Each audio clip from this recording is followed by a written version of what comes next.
Hello guys नमस्कार। चलतु मुझे मोटिवेशनल स्टोरी सुनाऊँगी को चिंता वीडियो स्टार्ट करुच्ची।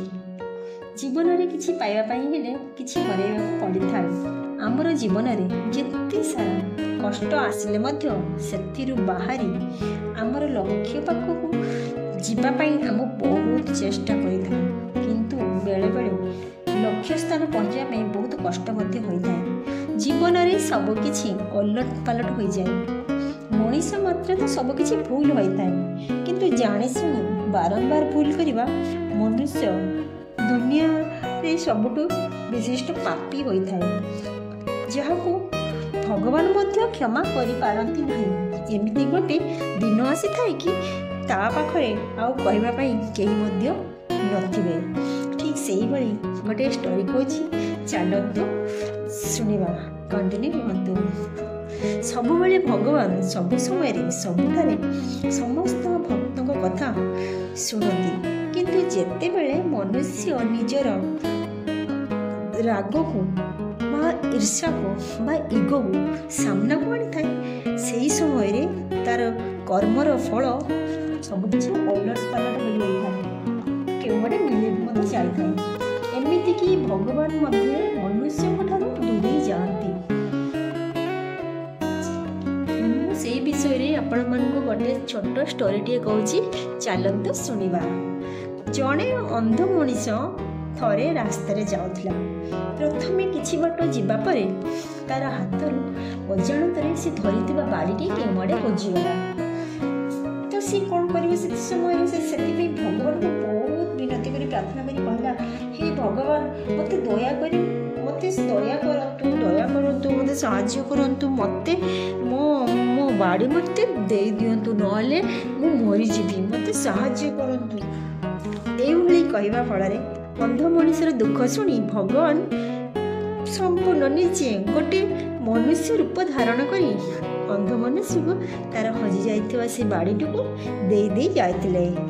कहते आपको बाड़ी को जमारू हजेबू नाही कारण यही बाड़ी होची तोर सहारा।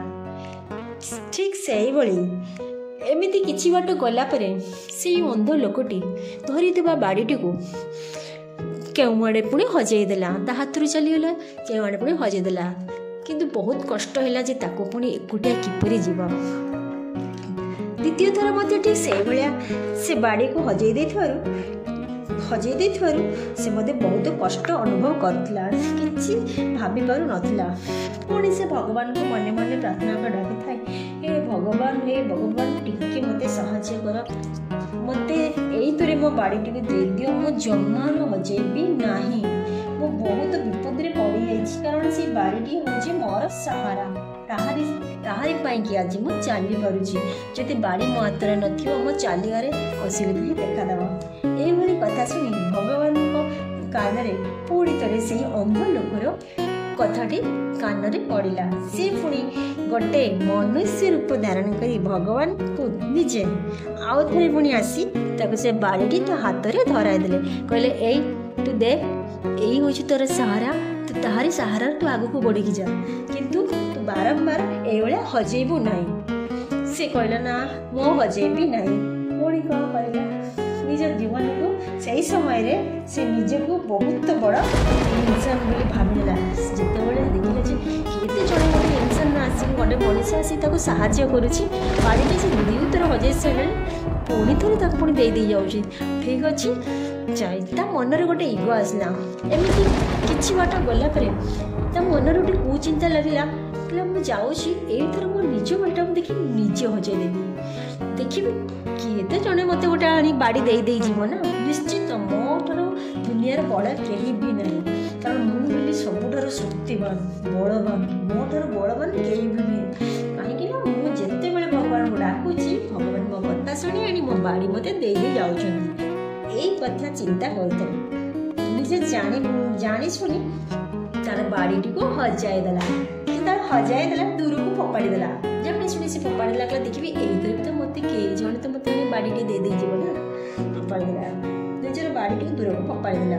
कहला एतर निश्चित भगवान निश्चित मते बंचाई देबे। किंतु हठात सब किछि उलट पालट हो ଯାଇଥିଲା। ଦୂରରୁ ଆସୁଥିବା ଏକ ଗାଡ଼ିଟିଏ ତାର ଗୋଡ଼ ଉପରେ ଚଢ଼ି ଯାଇଥିଲା। ତାର ଗୋଡ଼କୁ ସମ୍ପୂର୍ଣ୍ଣ ଭାବରେ ନଷ୍ଟ କରିଦେଲା। ଅନ୍ଧ ମଣିଷ କାନ୍ଦି କାନ୍ଦି ଯେତେ ଭଗବାନଙ୍କୁ ଡାକିଲେ ମଧ୍ୟ ଭଗବାନ ତା କଥା ଶୁଣିଲେ ନାହିଁ। କାରଣ ଭଗବାନ କୁହନ୍ତି ସବୁବେଳେ ତୁମେ ବିପଦରେ ପଡ଼ିଲେ ମୁଁ ନିଶ୍ଚିତ ତୁମ ଡାକ ଶୁଣିବି ଆଉ ତୁମକୁ ମୁଁ ବଞ୍ଚାଇବି। କିନ୍ତୁ ଜାଣି ଜାଣି ସେ ଭୁଲ ବାଟକୁ ଚାଲିଗଲେ ମଧ୍ୟ ମୁଁ ତାକୁ କଦାପି ବଞ୍ଚାଇ ପାରିବି ନାହିଁ। କେବେ ବି ମୁଁ ତା ଡାକ ଶୁଣିବି ନାହିଁ।